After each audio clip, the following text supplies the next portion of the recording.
You're listening to Inspire Change, a broadcast that strives to educate, motivate, and empower men to challenge traditions of masculinity. To guide us through the intricacies and intersections of emotions, relationships, and male identity is renowned psychologist, author, and speaker Gunter. This is Inspire Change. Before I begin the actual podcast, I would like to respectfully acknowledge the Gadigal people of the Eora Nation, who are the traditional custodians of the land on which I work. I would also like to pay my respects to their elders past and present. Welcome everybody to another episode of Inspire Change. I'm your host, Gunter, and let me welcome all of those of you who are new, all of those who subscribed, and all of those of you who are just curious about what's this guy on about. So, let me just give you a quick rehash. One of the things that I've been doing over the last few podcasts is talking about men and aging. And that is a conversation that, in my view, we are collectively just not having enough of. We talk a lot about women and aging, but we certainly don't put as much energy or time into this conversation about men. And I think it's about time that we did that. Remember, by and large, our mental health statistics and physical health statistics are generally appalling as men. Okay, we could be doing so much better. So the question arises, why aren't we? Well, as you have probably gained from my podcasts in the past, a large part of the problem that I see is about how we're socialised and how society has been structured around the whole idea of patriarchy. Okay, so now this is highly relevant. So let me just quickly go through, talked about the overall picture about men and aging, about what happens physically, psychologically, and today what I want to focus on is the social impacts of aging on men. Okay, and for those of you who are not yet aged, I always feel comforted by the fact that even if you are now in denial, at some point this sucker is going to slap you as well. There is no avoiding it. It's like taxes. We all end up getting old and then dying. There's no point pretending otherwise, although some people do. It's quite interesting through all sorts of things. And we predominantly see that with women, things like, you know, the way they dress, makeup, plastic surgery, all those sorts of things. You know, the persistent talk about living forever, in being immortal, you know. Partly, you know, I tend to think, well, if I'm going to be immortal, I want to have a body that's at least 30 years old, not like 65, okay? Call me narcissistic, but that's just the way it is. So let me not focus back on the physical and the psychological, although, having said that, please keep in mind that they intersect, okay? It's not discrete. So, social challenges. What are some of the social challenges that we as men face as we get older?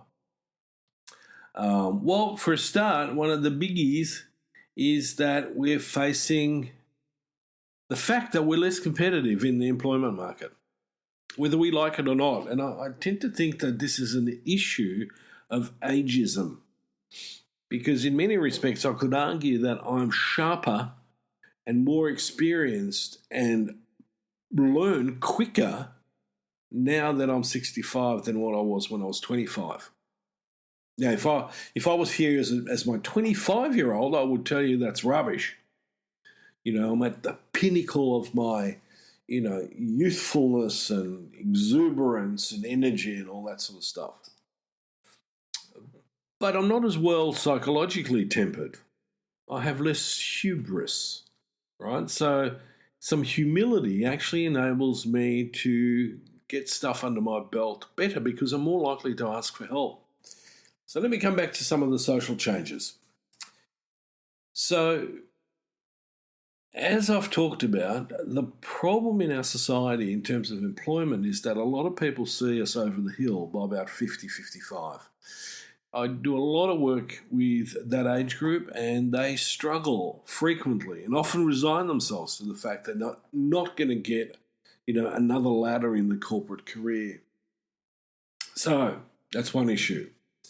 The other part of it is that some men have actually made sufficient financial progress to be able to go, well, hang on a minute, I could retire.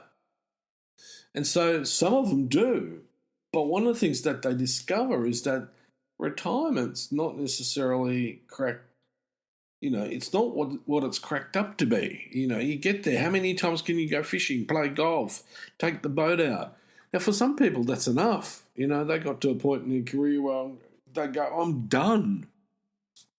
I just want to have, a nice, easy life. No expectations, no demands, no responsibilities. Although they never completely go away.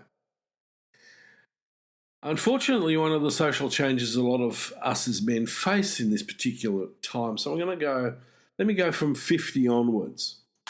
Although some people argue that it might start a bit earlier. But one of the things that happens is that often we lose a partner, we separate, or we get divorced, or all three in a rapid succession. I don't think I'm being funny.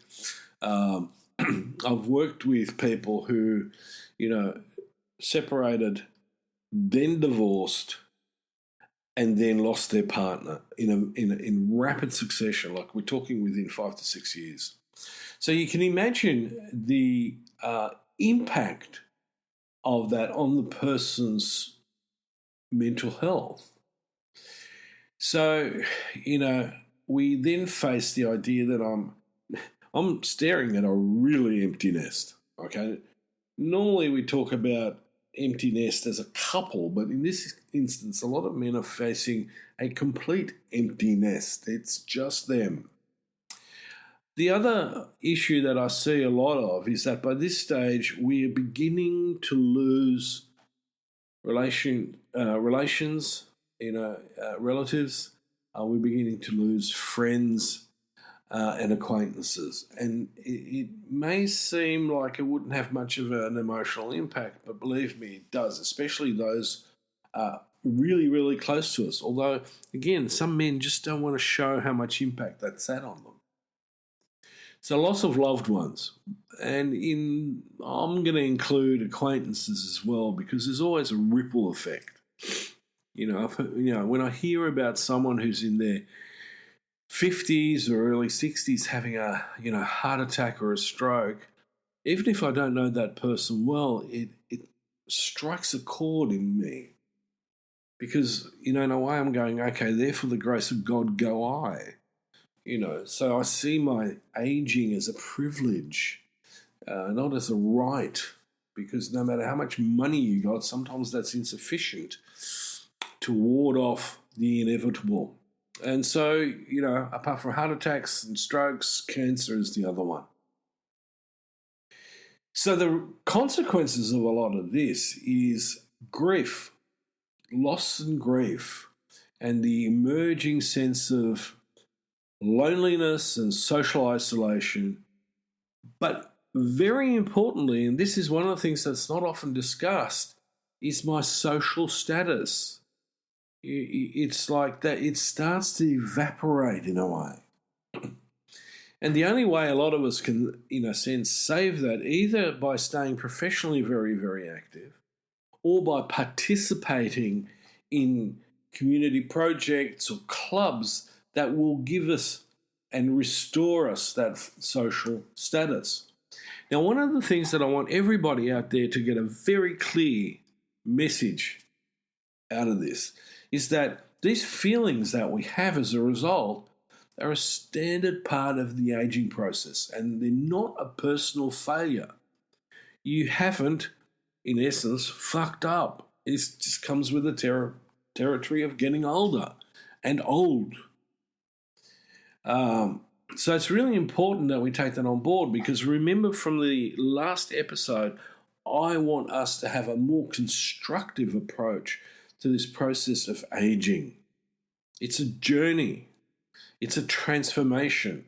it is not the end game in a sense. Ultimately, biologically, it will be, but it doesn't need to be mentally. So one of the things I think that we need to deal with also is the sort of social expectations and the stereotypes. The the guy in the car with the hat who's driving slowly, who reinforces certain stereotypes. The old bloke. These are overgeneralizations, and I think they're not really helpful. I know some pretty fit, gnarly 75-year-olds. So we need to be careful in our ageist attitudes, and some of these are, sort of unconscious biases that come with the territory.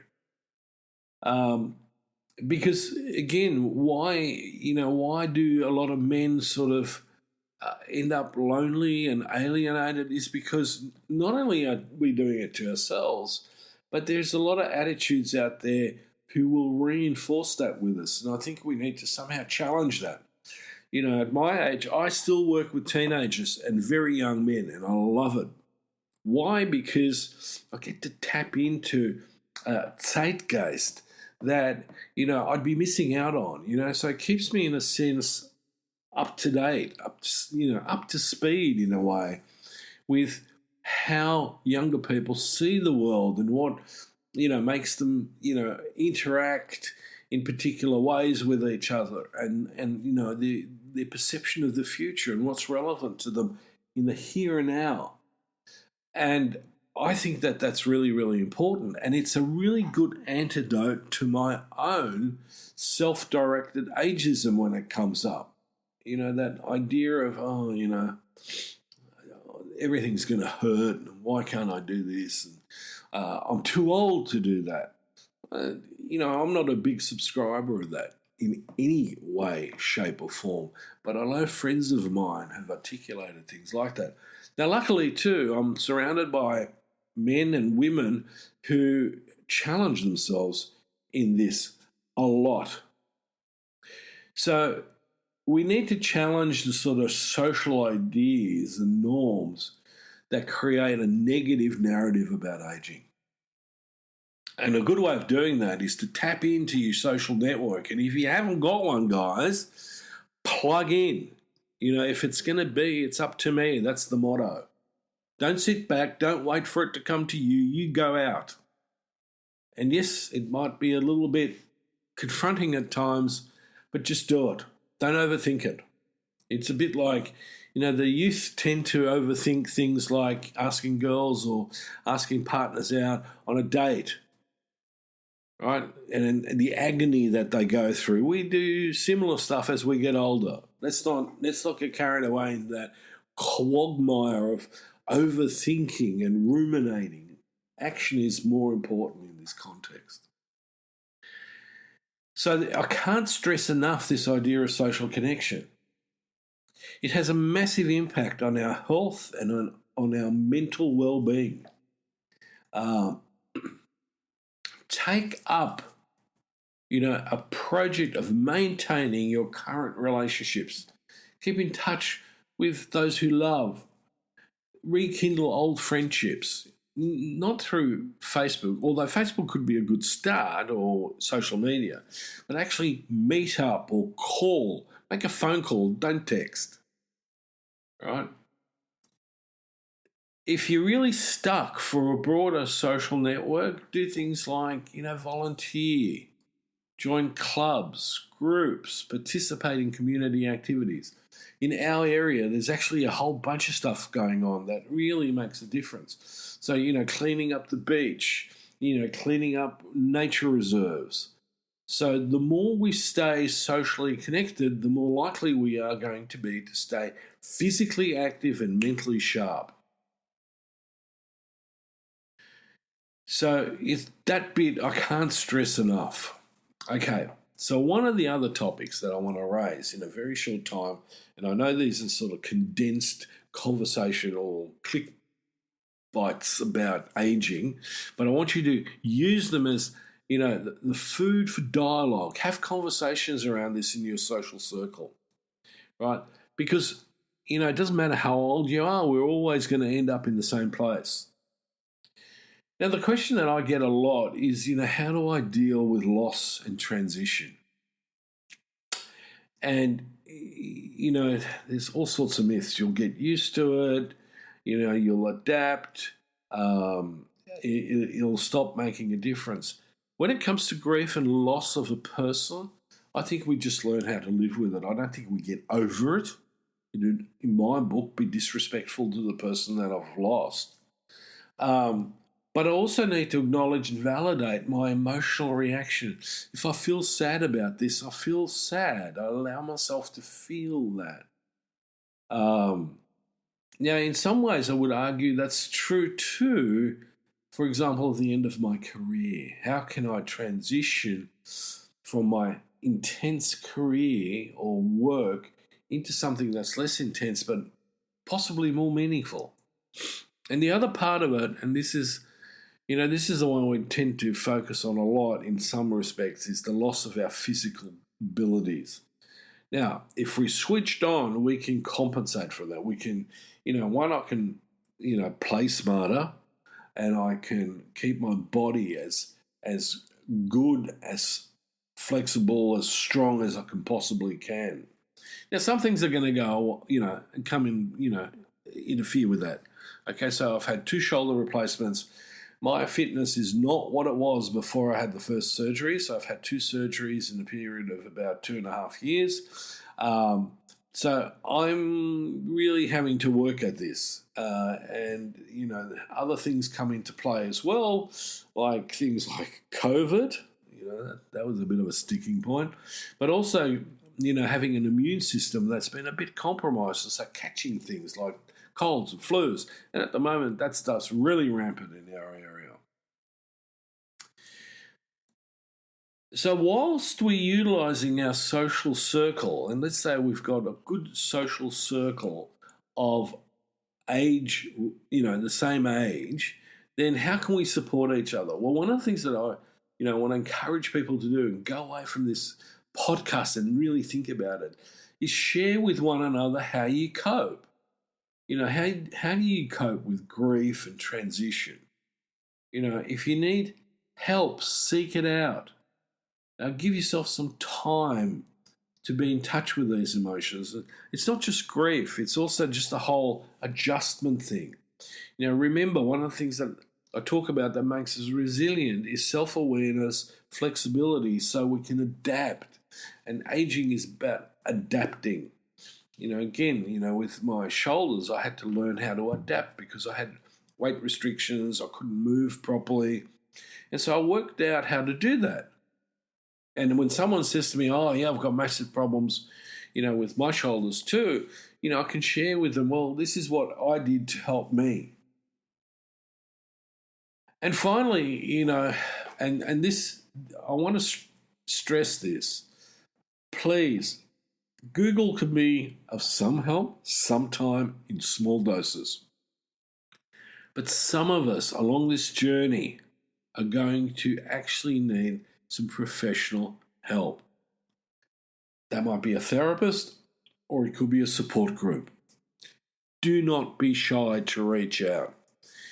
People are there for you. No one's going to judge you. Don't think it's silly. Don't think you're not that bad. There's other people who need more help because they're worse than I. There's a point where it's really important because in all of the negative emotions and the negative narratives that go through our head about our age, one of the things that I see emerging is anxiety and depression. Anxiety because how will I cope? I really need to be very careful on the stairs, or I've had a heart attack. If I stress myself out, will that trigger another heart attack? Or how's my blood pressure? And, as we get older, some of us become more obsessive about our health and we tend to ruminate, which will drive some of our partners and friends a little bit up the wall.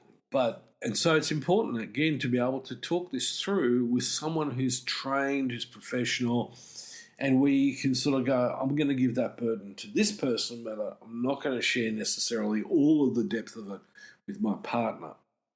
But at the same time, I would suggest being with your partner as transparent as possible and as authentic is a good thing. So I'm not saying don't do it, but be cognizant. So, one of the things I have noticed in my age group is that when we get together, we'll often do a medical check. Who's got what going.